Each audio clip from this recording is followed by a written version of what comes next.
girls, this is Caroline from Mind and Muse Crafts, and I am recording today episode 40 of the Mind and Muse Crafts and Fiber podcast. Do you notice a difference in the name? Well, it's a new year, so I have decided to update or change for a new name, something that might catch a little bit more attention on YouTube's and help me get a little bit more exposure, and also something that is a little bit more precise about what I actually do on this channel. So I am updating my name to Mind and Muse Crochet and Fiber podcast. Mind and Muse Crochet and Fiber podcast. It sounds like a mouthful, but I think it describes more the general things that I like to do on this podcast, which are mostly crochet, maybe every once in a while some form of knitting, some felting, which I really enjoy a lot, and which I hope to incorporate more and more into these recordings. And not so often there might be some sewing. There hasn't been that in a long time, so I've even stopped saying it, I think. So thank you for joining me. I am recording on a Thursday morning on January the 30th. So a month of the year has gone by. Can you believe that? We are already 30 days into the new year, and try and think about what have I done? Well, one thing I can tell you is that actually it's been slow around here, because in the last podcast I don't know if I just forgot or if I was just so enjoying myself so much with you guys, and I was so immersed into our conversation that the best thing about it, you kind of forget all about what's happening around you.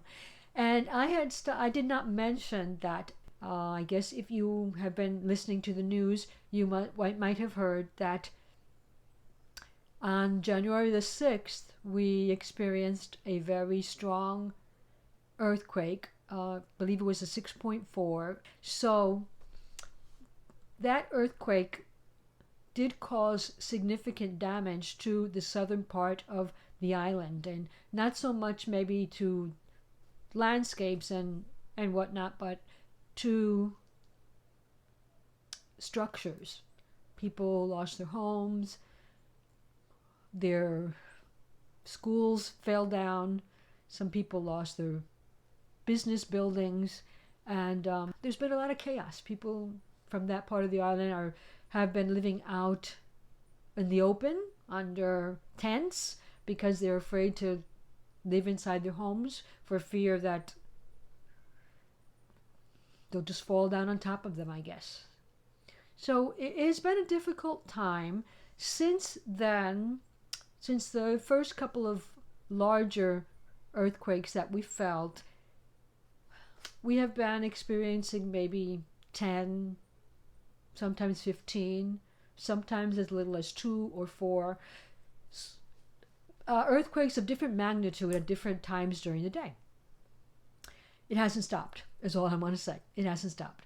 So life got complicated. Life became different because when you're experiencing this type of change in the environment, you become unsure of what things it is that you should be doing at every moment. Should I be securing my home, and should I be preparing myself in terms of accumulating water, in terms of accumulating groceries or non-perishable items that can be eaten, and should I be packing bags just in case at different parts of the house where if something were to happen we could have access to those emergency supplies. And it's just become an unsure time, and because it's become an unsure time, it has also made me unsure in my crafting. I had kind of like not known what I should be doing at different moments, and if sometimes even felt guilty about taking time to craft instead of doing other things. And so it hasn't been normal. Let's put it that way. It hasn't been normal around here for some time. You know, the end of the year wasn't normal, and so the beginning of this year has not been normal in that sense either. Hopefully as we have been told, we will have to learn to live with this and to continue our lives along with this change in our environment and make it all work for us. And that's, I guess, what we have been trying to do. So since I have been back to work. I did take a little bit longer to start the semester at the university, and also on the private education, on the, not so much the private, but on the public education sector. So little by little, things seem to be returning. People seem to be adjusting. And just when you seem to be adjusting, you'll feel another one. I mean, I don't know if you heard the news about one of the latest earthquakes, a large earthquake, 7.7 in the ocean between Cuba and Jamaica. And so luckily that was not on land. And so there was no loss of structures and physical facilities or life, but it just makes you think about, well, this thing is kind of surrounding us on all sides now, and it can be impressive. It can be impressive, and sometimes you just need to lie down and forget about everything. And so instead of lying down, because that is not in my nature, I do try and get some crafting in between the lines. But also this semester, I have taken on 2 part-time jobs. I've been in a part-time contract situation for some years now. And as things economically have gotten worse on the island, well, so has job possibilities, especially in the education area. But this semester, there is a project in the university being financed by external funds, and so it requires work from home, and I signed up for it. I don't know why. I just did, maybe to occupy some more time, or maybe because there just wasn't anybody who was willing to do it and they needed a person. So there it is. Actually, I do have less time to craft this semester, but I'm going to try to make the best of it, and I'm going to try to continue with these recordings every couple of weeks, because I enjoy sharing what I do with you. I enjoy your comments. I enjoy seeing new subscribers to my channel. So I'm going to continue for as long as I can. Beginning then with today's normal episode, I am going to talk about Walking the Talk. My section Walking the Talk is about showing you how I wear the things that I make, maybe talking a little bit about where I would wear them too, and just making some suggestions about how to use some of the things that I make, so that you can see that they're not actually being made to be made, but they're being put to use. And so I am neither wasting your time nor my time here. It's not that I consider making projects that can be decorative, or that you just make them to make them. You make them to learn a stitch, or you make them to learn a technique, or you just make them because you like seeing them, although you understand that they will not be put to use in any way. And so I have nothing against that. Do that just as often as the next person. But I think it also is important when you see a crafter who actually uses what she makes or what he makes. It just makes it all seem so much more possible and so much more worth your time and effort. So today, I guess it was jumping out at you. First thing on the list is my necklace. It is actually probably magnesite, because they can dye magnesite into a lot of colors, and one of the favorite colors that it takes on is the turquoisey blue. And so I don't believe it's, by any means, it cannot be real turquoise, because it didn't cost me much. I bought it at, I don't remember. I know I was with Clarissa when I bought it, so we were either, we probably were at Joann's, because that's usually where we spend a lot of our time when we want to go out and just relax a bit. And it was a beautiful strand, probably about 7 inches, of these dagger beads, these pointy, kind of like small pencil beads. And I just was attracted to them instantaneously. They did just look so pretty the way they were. The way they were hung together. And I couldn't resist. So I brought them home with me, and they've been here for a while, been here for months.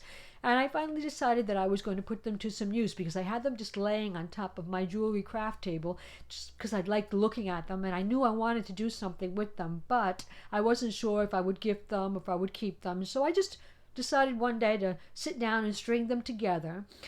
And using other beads that were from my stash, like these cylinder beads and just the regular round beads, they were strung together. They do have also a clasp that I just found in my stash, purchased some time ago. Here it is. And since it was blue, although it's not the same turquoisey blue, it's more like a more skyish blue. No, it actually is that type of intense turquoisey blue. The turquoise that they call it when it's glass, because this is glass. And so yes, that would be. But I just thought that it went so well. And even though it's at the back, because of the way that I'm wearing it with this blouse that doesn't have a collar, well, I think that tribal, that sort of Indian tribal look, I like it. So that is one of the makes during the previous years, and you'll notice that I do own a lot of turquoise in jewelry, but I really do not have, I'd never buy clothes in that. I don't have any blouses or anything in that color actually, except for the jewelry, because I find that in jewelry it is very attractive. So it doesn't have a name, but it is just going to be my tribal dagger bead necklace. And you'll also notice that I am wearing a new pair of earrings today. Well, you have no reason to know that they're new, but I'm telling you that they're new. And these are actually one of my finished objects for this week. And I am going to say that I'm in love with them because that's the way I feel. I want to see if I can get a better look at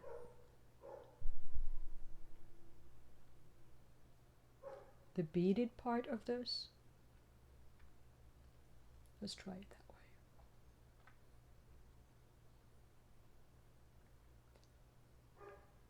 way. Yike. Finally decided to face you.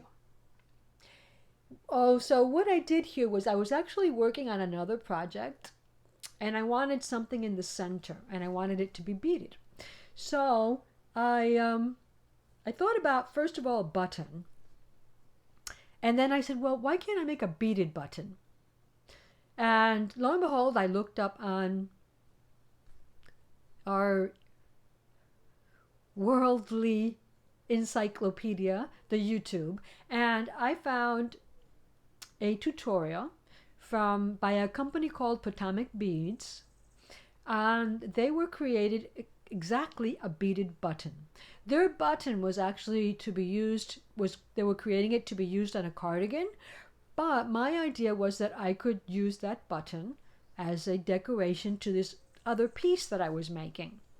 It ended up being too big for that piece, but then I immediately saw the possibility of an earring, and that's what I did. And so I made up 2 of these beaded buttons. Over the past year, 2019 and up to now, I have been concerned with the amount of materials that I am accumulating. But in the past, I had also accumulated a large amount of jewelry, beads, and findings and such. So every chance I can, I like to use what I already have to make things. I'm trying not to purchase new things unless what I want to make cannot be made by anything in my stash. And then, then the preference would be to change what you want to make, right? But, so I wanted to make these from stash, and I did not have the correct seed beads. And I did bring them with me at some point today. I got them, but I don't know where I've placed them. These are just custom seed beads. They are just made by companies and sold to be economic. But the thing about them is that they are not consistent. You can buy them a certain size, but not every bead in what they sell you, in that collection that they sell you, is going to be the same size or even the same shape. Some of them won't have the same like cylindrical shape that these beads are supposed to have. So I made them with what I had in stash. What I had in stash was the turquoisey color ones were size 11 and the red beads were size 10. The actual pattern calls for beads size 15. Those are the smaller beads, and the larger beads size 11. But I didn't want to order. Well, actually, I wanted to order them very much. I wanted to because I love the way they looked so much. I did want to order all the materials that I needed to make them.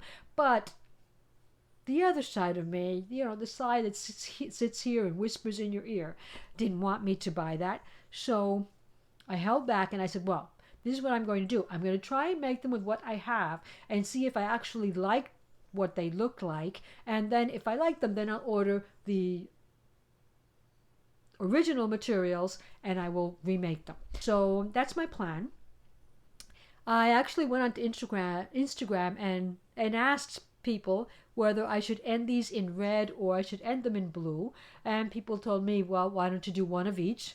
I mean, it wasn't a majority. Most people said blue, but a majority said just make one of each. So, well, I don't know. I didn't want to make them in the same color. So I didn't want to have two earrings in the same color. So I decided against that one and I just went for the blue.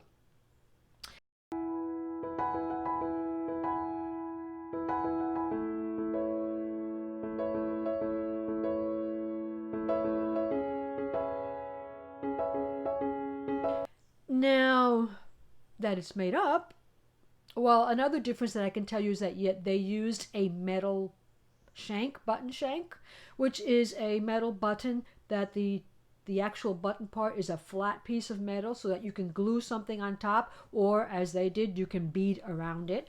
And so the shank they used was about a 12.5 millimeters, and I was going to use buttons. I had some black buttons that were somewhere between 10 and 12 millimeters. It does make a difference. I'm going for 12 or 10 because when I did the beaded part, it ended up, using their measurements, it ended up being much larger than the button. So I had to rip it all back and remake it with a smaller bead count, using a smaller amount of beads to begin with. But that experience helped me to understand better the process, and I was making them much faster by the time I finished making the second one. And so I am very happy with them. You will probably see more on this podcast because I have shied a bit away from bead weaving in the past because it is time consuming if you don't have the right materials. But purchasing the thread that they use instead of I was just using regular sewing thread. Because I wanted one long continuous piece that I didn't have to connect, and I couldn't do that with for example, embroidery thread wasn't, well, now that I think about it, it might have been long enough, I think, but I didn't try. I had the thread next to me and that's what I used. The actual beading thread is a bit thicker than normal sewing thread so that the beads don't wobble around as much. It's a firmer end product if you use that type of thread. Also, the needle that they use has a very fine head, very thin, enough to fit the thread through, but very thin. And so it was very hard to find a needle like that in my stash of sewing needles. I did find one, but it had some problems with some of the 11Zs or the 11Os, like they call not the 11Os, the 15Os, like they call them on the video. So I had to be selective. Since my seed beads weren't as consistent, I had to look at all of them and just pick the ones that had the larger holes and that were more consistent in size. With the blue ones, I didn't have as much problem. They were slightly bigger and the needle went through them fine. There might have been one or other bead that it wouldn't go through, but that was because of the inconsistency of the beads. So I do want to get the actual material that is needed to make these things because I think this can become a thing. I think it can become earrings that They can be gifted. I think they can become buttons for crocheted cardigans. A necklace, I think there are a lot of possibilities for this simple bead weaving around a flat topped button. Now mine wasn't flat top, mine was kind of like that, a little bit oval at the top, but I didn't make that much of a difference because it was coming out a tad larger, and that little curve at the top actually helped it to fit better. So this was a very, very enjoyable project. I like it a lot. I like that. It does require a bit. I mean, if you're going to add I had to add to the back of it a bail so that I could hang my earring, my ear wire from. I also had to add at the back a bail so that I could hang the chain from. It all went through the button loop. Yes, it does require that. It does require maybe a bit of knowledge of how to work with wire and things. But I might put a tutorial up on my blog once the actual materials come in, because it's a lot easier to show you how to pick up things if everything is the same size, and if I have the all the right materials. I might. It all depends on I've already been complaining about not having time to do certain things this semester, and so we'll see how it goes. I did, however, now that I mentioned put up a tutorial on my blog, I did do a blog entry if any of you are into reading blogs. But anyway, yeah, that's up. I did manage to get one in at the beginning of the year, so if you're into that type of thing, go over to my blog, which is found at mindandmusecrafts.com. That name is not going to change. Because I've already paid for it. But yes, but like I said at the beginning, well, this podcast did change its name. Since I started with those projects that reached the end of the line, as I call my segment, I'm going to continue with projects that reach the end of the line, which ultimately don't exist besides this. Because the next project that I'm going to present to you did reach the end of the intended line. It did reach the intended end of the line because I used up all the yarn, which was my intention, but it is unusable as it is. So, I'm talking to you about my rectangle granny project that I started last year and just abandoned for no reason whatsoever. It wasn't difficult. It is an enjoyable project. It was simply that, I don't know, I wanted to do other things. And so I abandoned it. But I have used up one complete ball of mandala yarn in the colorway Warlock. And I just love the way the colors worked into that design that appears to be growing. I like the fact that it's a rectangle because I thought a rectangular shape kind of fit my bed better or fit my body better than a square shape. So if you remember from last year, I started out one in a rectangular shape and one square.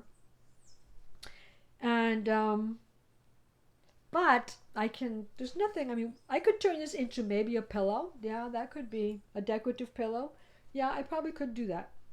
But I didn't want to because I normally put 2 pillows on my bed. I'm very symmetric about things. So I usually go in pairs. So what I have done, I did put out a request a couple of weeks back on Instagram to see if anybody had mandala yarn in this color, in the Warlock colorway, that they would be willing to contact me and we could make a trade, or I would purchase them from them. But nobody contacted me, so I assumed that nobody had it. I went into Ravelry, and there were some people who were selling them in their stash. But this I don't know if it was just this color, but it turned out to be a bit more expensive than just buying it in directly from Lion Brands or from some of the other sources that were available online. I mean, you can get this maybe $7.99 on Lion Brand, and if your local Walmart has it, it will be maybe $5.99 or even $5. That's what I purchased it for $5 on sale at Walmart, but they don't really bring a lot of this yarn here. So I have since purchased it. I did purchase it.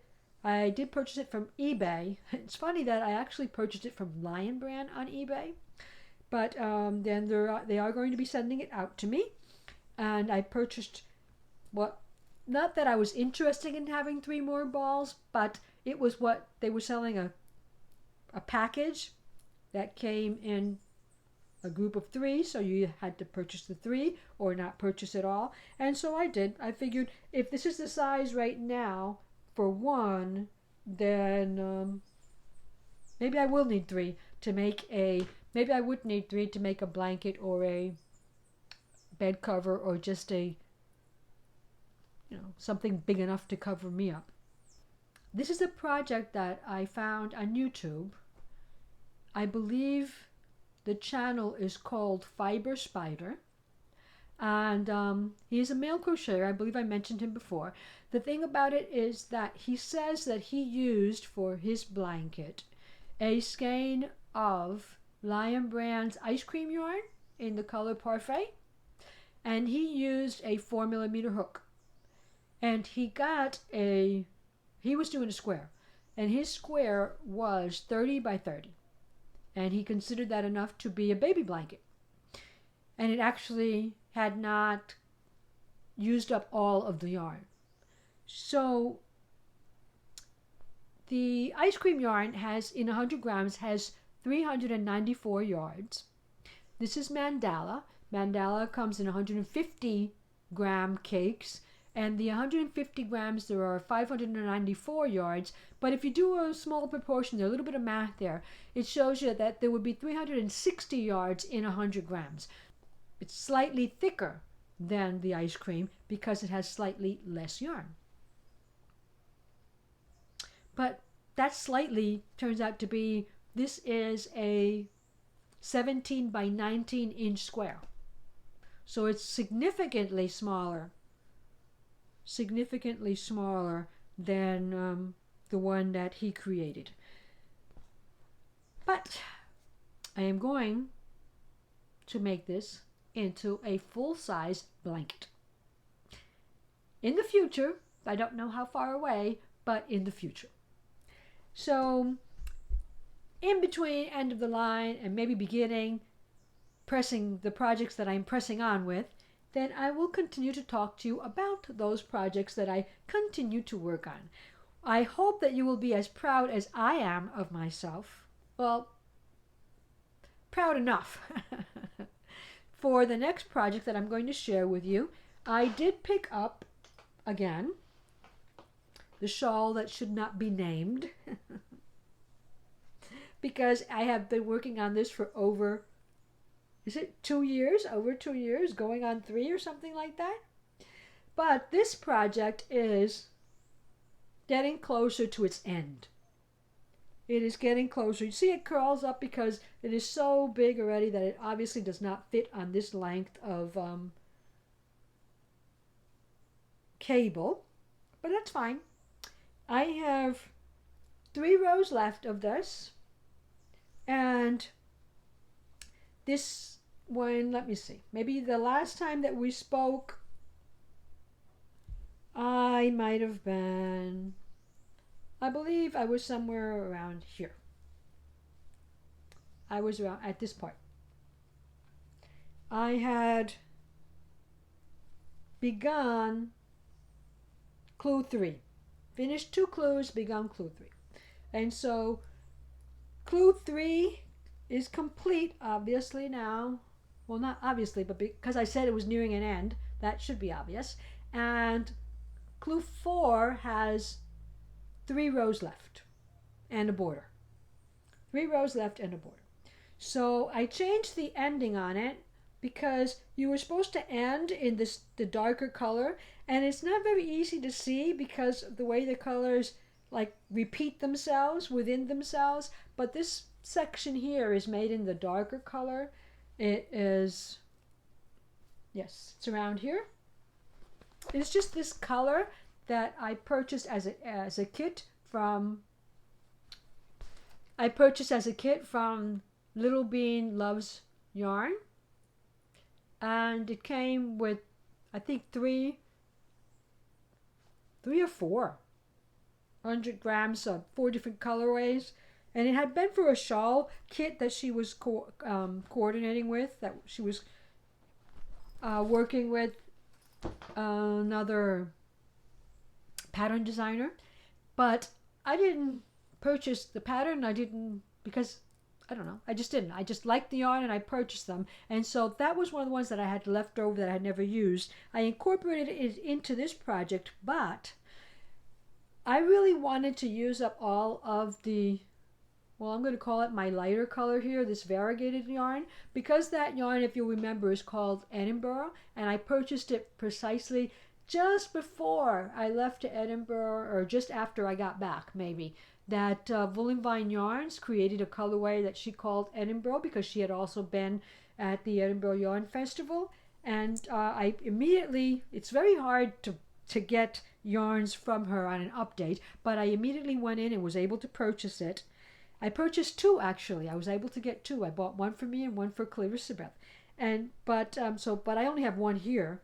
So I wanted to put all of that yarn into here, and I changed the end color to be that color again. But now I am totally out of that yarn, and I am still not finished. So I am returning to, whoops, I'll show you. I am returning to this colorway that I was using, that you can see at the very beginning and in between, that I was combining it with.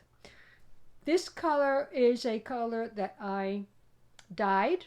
I dyed up using avocado stones and iron. And I got this very deep brownish pink color.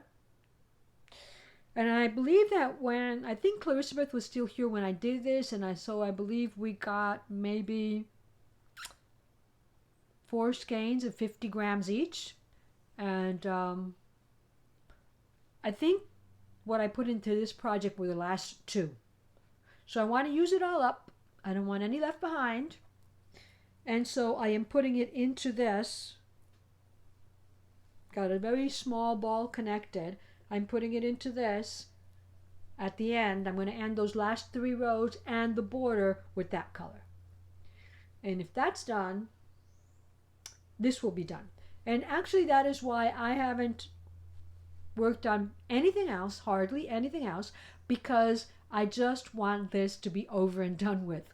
Number one, because I want this shawl in my memory case. If we're planning a trip this April, and it's going to be a little bit cold where we're going.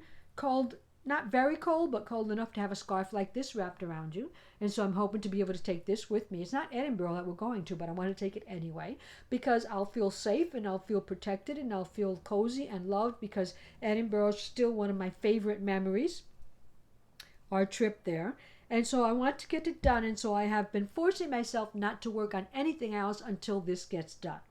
And so, but I haven't had a lot of time, so it's been 2 or 3 rows a night, whatever I can get in before I get too tired and need to go to sleep. And then but it's worked. It has worked because I am almost done, and so I am so happy, and I will be so happy if I am able to present to you on the next podcast this shawl finished and blocked. Now, I made one huge, horrendous, large, ridiculous mistake. And it's on this pink section here. This whole pink section there is incorrect. Well, not the whole, maybe the first 3 or so rows are incorrect, because I'm not seeing the pattern here. Yes, I am. Because in the pattern, it does things like this. Well, I mean, I'm just going to show you this piece. You're not going to memorize it. It does things like this, where it has a line for, in this case, for the right side, and then the following right and wrong sides are left blank. And so, when I was on Clue 3, it had been a long time since I had picked up this project, and so I was on Clue 3, I got confused, and I thought that it was left blank because I should continue repeating the right and the wrong side, right and the wrong patterns for the rows above. But it stopped making sense to me because my rows were supposed to be getting longer. And so I was doing all this shaping with stitches that weren't falling in the right place because my rows were now longer. And so it just clicked. I said, no, this is wrong. I went back to reading the whole project again, the whole pattern, to see what I had missed. And what I had missed was that once at the very, very beginning, one of the instructions say, line 5 of the pattern says, instructions for the right side of row number 5 and for all right side rows unless otherwise stated. And it says the same thing for the first wrong side pattern. So, it just clicked in. And I said, oh my goodness, I'm supposed to return to this row anytime the pattern is not stated. Dong! Well, but you know that I have knitting anxiety, so I was not going to rip back all of those rows. I just left it as a pattern choice, as a pattern modification. I don't know what this is going to look like when it is blacked, but I figured you can't see anything in the variegated yarn anyway. You really can't see the pattern in the variegated yarn. If I had wanted to see the pattern, I had to make this section here in the pink or in the dark color, so it would be solid, and so you could actually see that there's supposed to be lilies or leaves or I don't know, something like that. The lacies, there's supposed to be a lacy part, a lacy design. It's fine. This is the Impressionist Cal by Helen Stewart. So it was made to mimic Impressionist paintings. Hello? Who understands anything in an Impressionist painting? So in an Impressionist painting, things are not supposed to look the way they actually are, so it's fine. Nobody is going to know that I messed up on that section. Except me, and I can live with it. I can live with it because I can live with it. So I am still proud of myself because I am nearly at the end of that project, and I am going to love it dearly because of all the memories that are in the yarns. Because of all the memories that are in the yarns. So, good for me. I give myself a pat on the back and an applause because I do believe that I will be able to finish that pretty soon. Pretty soon. Hopefully before our next time together. So how's that? Did you think I was ever going to be able to finish that? Did you think that was a project that I was going to put aside and never talk to you again and you would never know what happened with it? That sometimes happens. I have watched a lot of podcasts where I sometimes wonder, oh, I wonder what happened to that cardigan. I wonder what happened to those socks. Or I wonder what happened to that project, to that amigurumi or that whatever. It happens. It happens that sometimes I do believe that we just forget about them altogether and never talk about the final destination of those projects that we decide to abandon. So there it is. It has not been abandoned. I am so grateful that I did not abandon it because I don't think I would have been happy abandoning it. Just letting it sit there year after year would have really got on my nerves. It would have really bothered me. And so I'm happy that I just decided I was going to put everything aside. Actually, I thought I was going to do that also in December, but there just was too many things happening in December to pick that up. So, things learned. You should actually, it is actually better for you if you complete a project soon after you start it. Because if not, you forget what hook size you're using if it's crochet, or you forget how to follow the pattern, or you forget the pattern specifications that are supposed to help you out all along. You forget new stitches that you have learned, and it just takes so much longer to make. So it's not going to be a resolution, but I'm going to try. I think it's for the better of my crafting if I always try to complete a project soon after having casted it on or having hooked it on.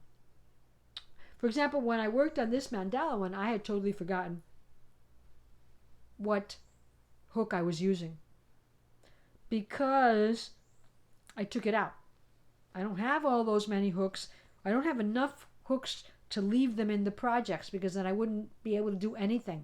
Some of them are repeated, but not enough so I could leave it. So I had taken the hook out and I had to rewatch the video so that I knew what hook to use. So that happens, and that's the moral of the story. We need, as makers, to try and finish what we start soon after we have started them. Maybe I should add that. So, going along with that idea, here's something I started when I think I had started already on my last podcast, pretty sure, and it hasn't gone far after that. Because of the fact that I've been spending so much time on finishing that shawl, I have abandoned everything else, but every once in a while when I would get tired of working on the shawl, then I would work on this. This is my progress on my lace weight sock. It is the Rundle sock pattern. I am following the Rundle sock pattern by Addie Day Designs. This is the largest size that she has because of the fact that I'm using lace weight, which is much smaller than fingering weight. So I am working this in the largest size, I believe 60 stitches. 60. See how I have to say I believe, because since I haven't worked on it, I can't remember my stitch count. But the thing is that I thought it was working up really well. I did like the feel of the fabric. It's much thinner than when we work with fingering weight and crochet. I'll just use it as a glove for now.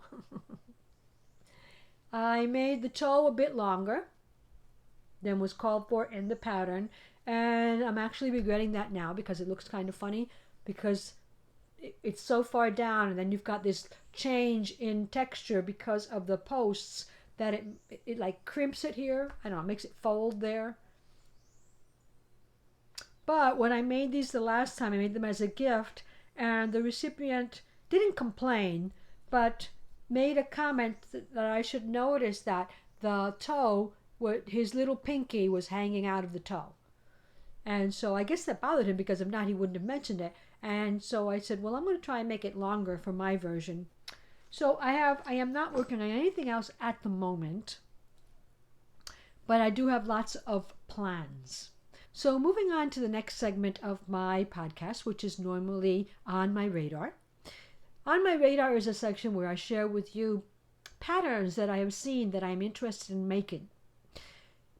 So on this occasion, I'm going to change it a little bit, and I am going to share with you a year-long cal that I believe it's year-long, but it's being hosted by Amanda Scott, who is Brown Girl Knits, but the girly part, the brown girl is spelled with a Y, Brown Girl Knits. And she is hosting a year-long cal called Stash Down 2020. Stash Down 2020 is let's see if I can at least show you. Here you go. Not sure that you could read with me some of those rules, but I'll read them to you. I just wanted to show it to you so that you know I'm not making up. They do exist. And what this is about is like a plan to reduce your stash over the year. So the idea was to start it before, in like the last month of 2019, and to work up towards the goal during 2020. Step number 1 was to inventory your yarn. Step number 2 was to pick patterns to go with your yarn and to make a list. Step number 3 was to knit from that list all year long. Now, of course, this is her plan for her Stash Down 2020, but in my plan, it's not going to say knit. It would say knit or crochet or felt or whatever. Use your fiber as you have deemed in your project. Make those projects. She is allowing herself $30 per month for new yarn. She can use it all at one time or break it up. And she gets 2 deal breakers for the year, just in case Well, she says that just in case your willpower gives in, I would say just in case there's just this bargain or the sale that is so good that you know that next year it won't be around and you want to take advantage of it. So that's her plan. Those are her 5 rules for her plan. Now, I haven't gone in the depth of making a plan of my own. I'm basically just going to stick with her idea. And her idea of number 1, inventorying your stash. I do that frequently, but the inventory is here in my brain, and that isn't working too well all the time. So I have decided that I'm going to try and write down my inventory, but I have begun. What I did begin to do was to put my inventory into my authentic basket. So in this basket, I am going to keep yarn yarn that was in my stash and yarn to which I have assigned a project for this year. Not necessarily for this year. It's just having a project assigned. So whenever I get around to it, that's the project I want to make. Now, she does give some tips. Sorry about that. The basket is pretty heavy. She does give some tips later on in her feed on Instagram, and they're pretty good tips, so I want to take the time to read them to you. I think this is the first one. The first one says, she calls them a tip for success. Don't worry about your whole stash. Inventory the portion you want to focus on based on your craft speed. For some people, that might be just a few skeins. For others, it might be the whole stash. Don't stress. This is supposed to be fun. And I think that's a great tip. And so I'm thinking about printing some of these out and just putting them on a poster on my bulletin board. So the second, she gives one more. She's given 2 tips up to now. The second tip is, it says, as we evolve, so do our tastes.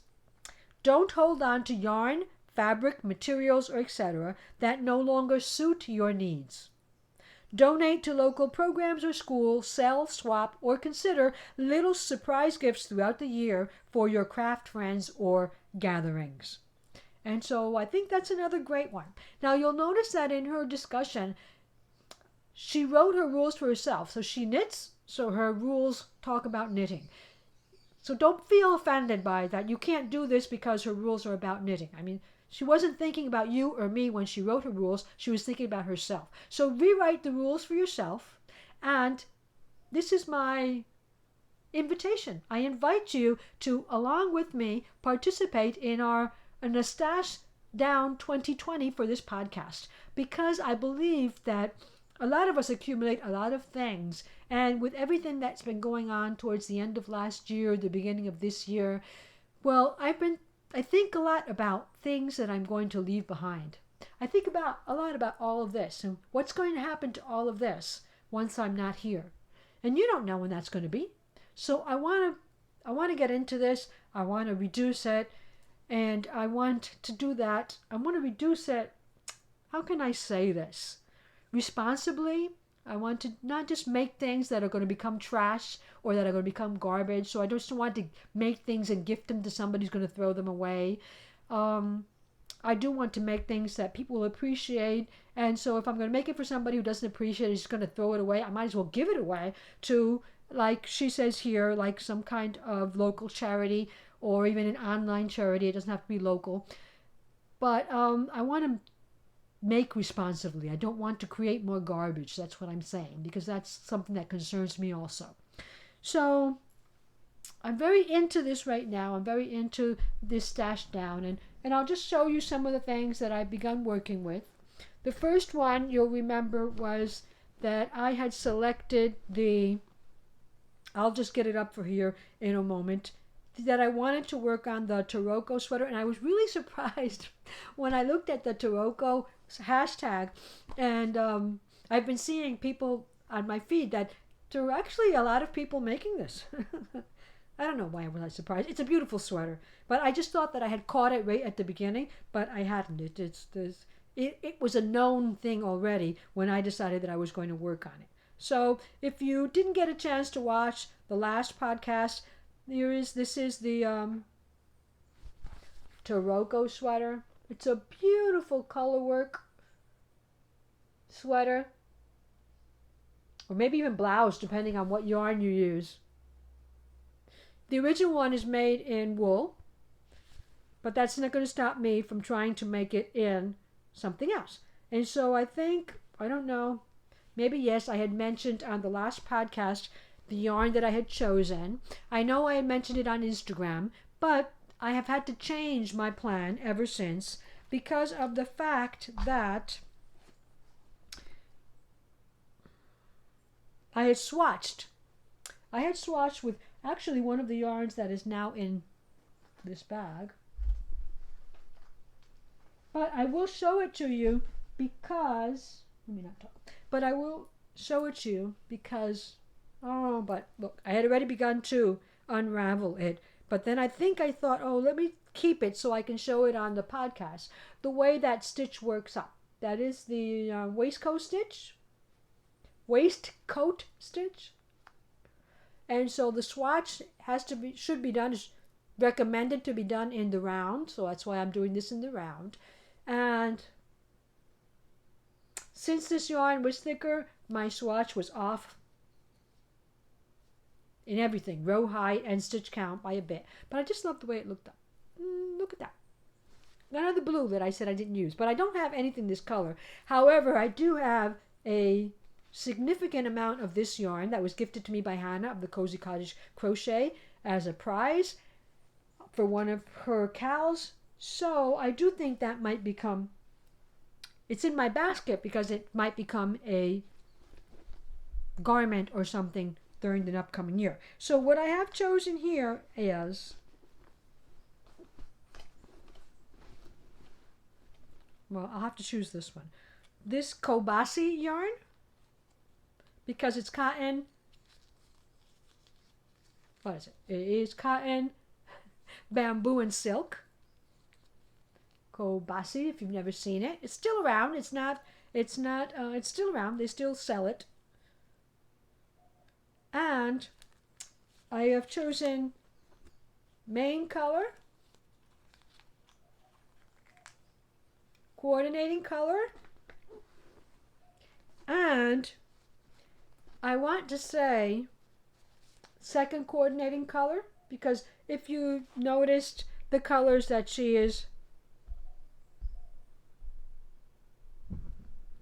uses in her sweater, well, there it is. It's got the green as the main color. I don't think it's exactly a blue, because I think it's a variegated, and also a variegated like whitish off-white color. So I thought about these three, but this is cotton acrylic. This is cotton bamboo and silk, both of these. So I was thinking that maybe to keep the elasticity, I would combine this cotton with this lace weight wool.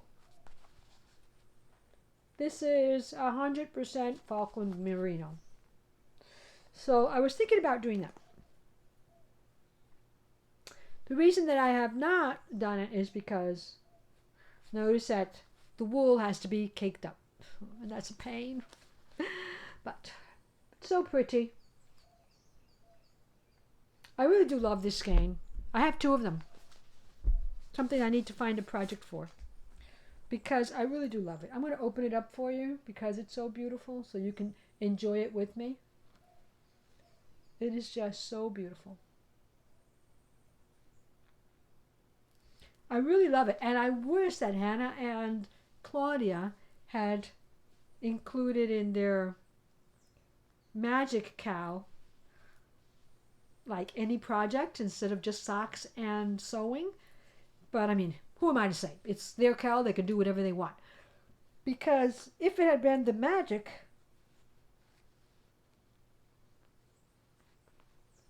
if it had been a generic magic cow, then this would have so been able to enter, because this yarn is called Magic May Happen. Yeah, that's magic, all right. Being able to do something like that with yarn is definitely magic. So I really want to put this color into it. I also thought about just using this double, but remember that I'm trying to make garments that I can actually use here on the island, and wool is not a good choice. I know it's lace weight, and there are only sections. There are small sections of the garment that would be in this wool. So I'm going to think about it. I'll think about it. I'm going to think about the way it looks once I join it with this to see if the color fades too much away, which is something that I noticed in one of the jumpers that I made at the beginning of the year, where I was joining cotton with the mini skeins that I had purchased for my Christmas 12 Days of Christmas calendar or Advent or whatever. So this is, depending on how much of the color I lose when I join it with this one, then I will consider whether I just put in the cotton or I just put in the wool. But I actually had to change this one because the other color was too thick. So I did work up I started to work up here my swatch for this. Here it is. And I love the feel of it. Since this has a bit of elastic in it, I think that it'll work very well for a garment, because then, it'll go back into place when I wear it, and it won't stretch forever like cotton would. So I'm thinking it might be a good choice. And this one I am working up. I swatched with the 5mm hook. Now she does suggest that, the designer suggests that when you are working the waistcoat stitch, that instead of going in with the point of your hook, you go in with the actual hook to separate the V, in the waistcoat stitch you work into the V instead of the stitch, and then to separate it with this and then go in. And she suggests that works better. Now you have to get used to it, because it can be slow while you get the hang of it, because the stitches are so small. Like when I was working with that other blue yarn, it was easy. It was easy to separate and go in. I didn't have any problem whatsoever. But with this tiny yarn, it wasn't easy. It took me some time, but hey, time is not the objective here. I would like it to be done so I can use it, but if it doesn't go that way, it doesn't go that way. What can I say? But I did want to show you the hook that I am using, because it was a furl hook.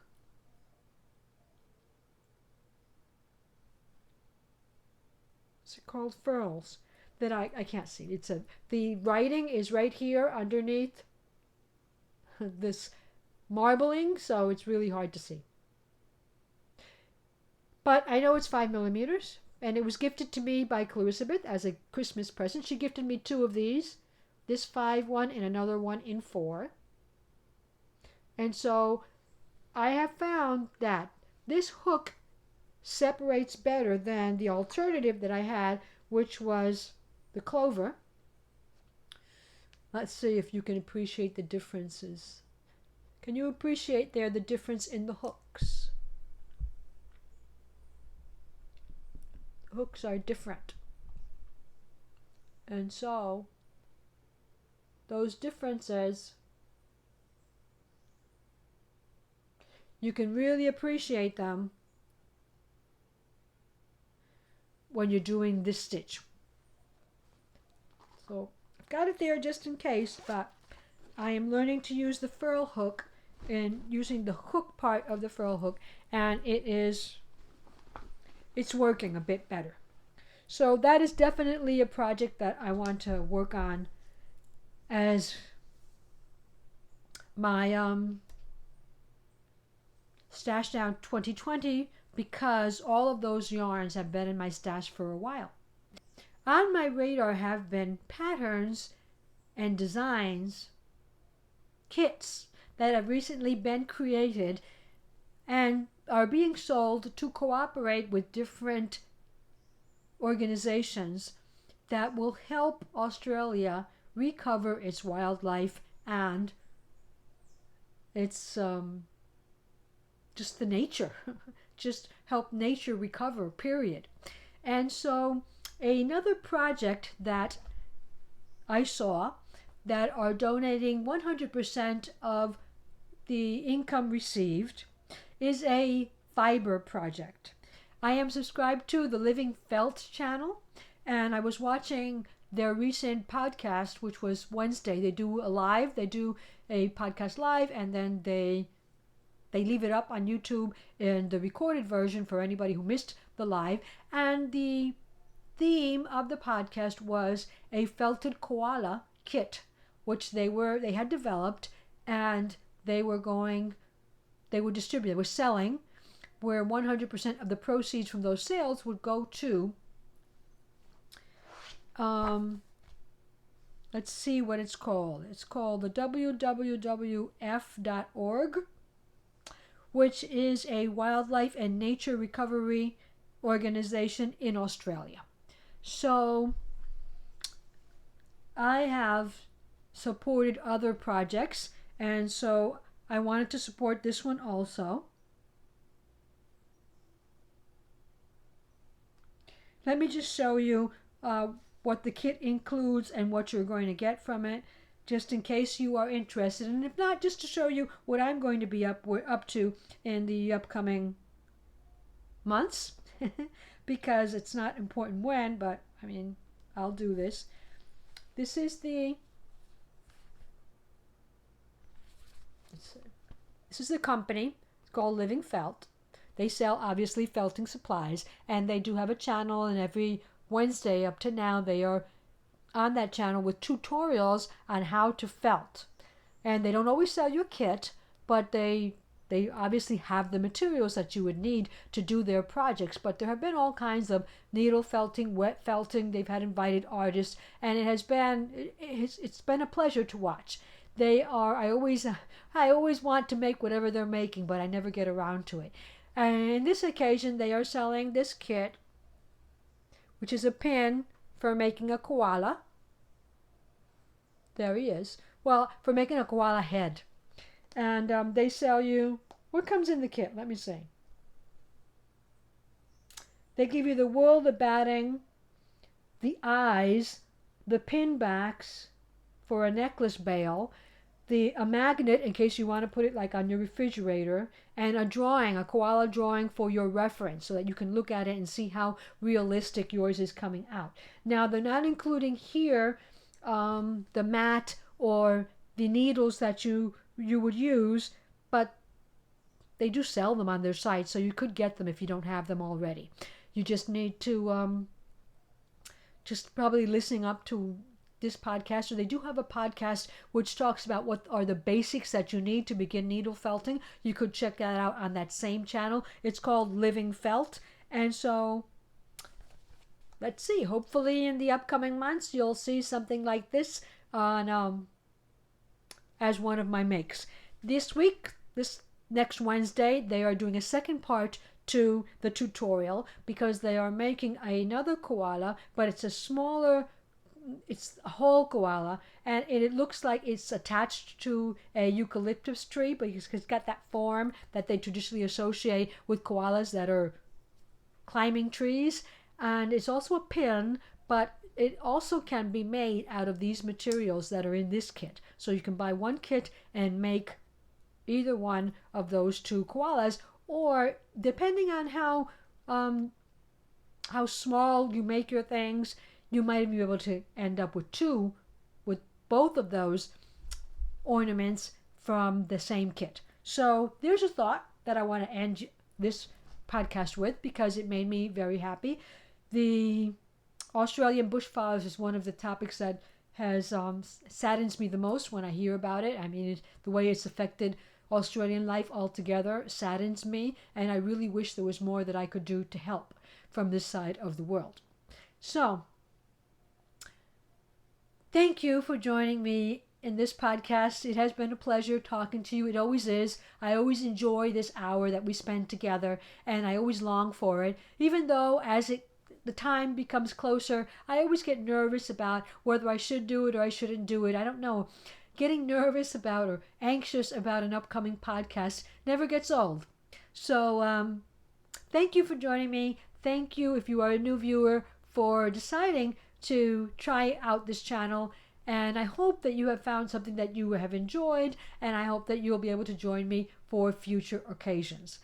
If you have liked what we have shared together here, please hit the like button below. And if it is a possibility that you would like to subscribe so that you can receive notifications of future recordings that I place on this channel, well, do so also. You might want to share this with a friend, with somebody that you know is interested in crafting but who is not watching the channel at the moment, and all of this will help me help this community grow. So help us grow by doing one of those things, and join us again next time. Until we meet again, keep yourself safe, keep yourself healthy, that's real important, and keep crafting whenever you can. Bye for now, I'll see you soon.